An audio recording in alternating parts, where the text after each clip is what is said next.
Hi everyone, I hope you're all doing well. In this class, we are going to speak about some interesting topic. So let me start this session with some questions. Did you ever wonder how your smartphone knows in which direction it has been tilted? Did you ever wonder how the robots are able to avoid the obstacles in front of them? Or we have some smart fans. That fan will be operated based on the temperature of your room. Do you ever thought of how it works? Right. Behind all of this, there is an amazing technology which is called a sensor. You guys did correct. Our today's class is all about sensors. So, what basically is a sensor? The same way we have some sense organs, the robots will also have some sense organs which we call sensors. We have 5 sense organs, right? 5 senses: skin, tongue, eyes, nose, and ears. Each of them has some different purpose. Ears are used to listen to voice of the persons that are speaking or some sounds. Skin is used to detect the temperature. Likewise, our eyes are used to see something. Likewise, we also have some sensors for some specific purpose for the robot to feel the surroundings. Right. Now let me tell you what it actually is in a technical manner. A sensor is an electronic device that takes the information from the surroundings and converts it to electrical signals so that the microcontroller board or anything understands what is actually happening in the surroundings. And that is what a sensor is. We have different types of sensors, out of which I got some sensors to show you how they actually work, and I got some pretty basic sensors that I felt that you should know. So now let us dive deep into each of these sensors and let's know what are these sensors actually used for, and also we will get to know where do we use these sensors. Correct. Just because we know what the sensor is, it doesn't mean we know everything about it. So we will also know where we use these specific sensors. Now let me explain you each and every sensor that I have here. As we have discussed now, sense organ to human is like a sensor to an electronic device. Any electronic device that you consider smart basically has a sensor which is similar to the sense organ to our human body or to any other living beings. Right. So now that we have got to know what actually a sensor is, now let us know something about it.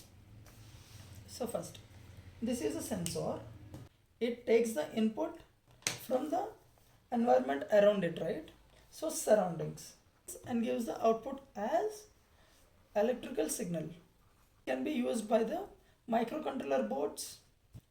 Now coming to the output from all these sensors will either be digital or analog. Digital is nothing but zeros and ones. Coming to analog means that you'll have some continuous signal. That means in digital you have only 1 or 0, but in analog you'll have so many values. Most probably we'll have values from 0 to 255. That means there might be any value from 0 to 255.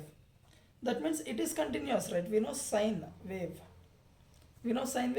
And it also be exactly the way the sine wave is. Correct.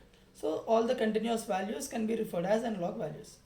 And coming to the input voltage, the amount of the voltage that we give it at the input to turn the system on, to turn the sensor on, is what the input voltage is. Most of the sensors we have here will be operated based on 5 volts or 3.3 volts, and anything more than these voltages can damage your board. Coming to the types of sensors, we have so many types of sensors listed here. Coming to the first one, motion and position sensor. These kind of sensors are used to detect the tilt or the position or the motion of some object. For example, if your mobile phone is being tilted to the portrait or to the landscape mode, then this will have some sensor specific, so that will detect the position or the movement of the mobile phone in your case. And also if I'm moving with some velocity, if I'm moving with some velocity and I'm taking some acceleration, and that can also be detected by using motion and position sensors. Environmental sensors are used to detect the conditions of your surroundings. For example, it can detect the humidity of your surrounding, it can detect the temperature of your surroundings, it can detect the light intensity in your surroundings, like that. Coming to proximity and touch, proximity is nothing but detecting an object in front of it without physically touching it. For example, the robots that we spoke before. Robots will get to know that there is an object in front without touching them physically, and that is where they use proximity sensor. And coming to touch, if you touch something, it has to sense it, and that is where we use touch sensors. Coming to sound and vibration type of sensors, we have some specific applications, whereas if you snap your fingers, the light should turn on. If you clap, the fan should turn on, like that. Any application that requires the sensing of sound, you can use these kind of sensors. And coming to vibration, it detects the vibrations around you. For example, these kind of sensors can be used in the crash detection of the vehicles. In some vehicles, what happens is, if there is any sudden movement or sudden crash, for example, in your car, if there is any sudden crash, what happens is these sensors detect the crash through vibrations, and they will send some emergency alert. Or coming to gas and chemical sensors, these kind of sensors are used to detect some harmful gases, not only harmful gases but any type of gases around your surroundings. These kind of sensors can be used in coal mines, in whereas we have to monitor the conditions of the toxic gases inside the mine. There we use these kind of sensors.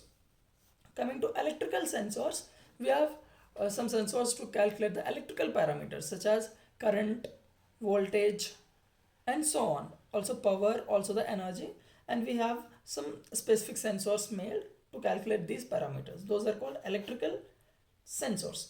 Coming to biomedical, these are nothing but the medical sensors. That means if you want to measure the temperature, if you want to measure the body temperature of a person, you use biomedical sensors. If you want to know the pulse rate of a person, or if you want to know the heart activity of a person, for all of that we use biomedical sensors.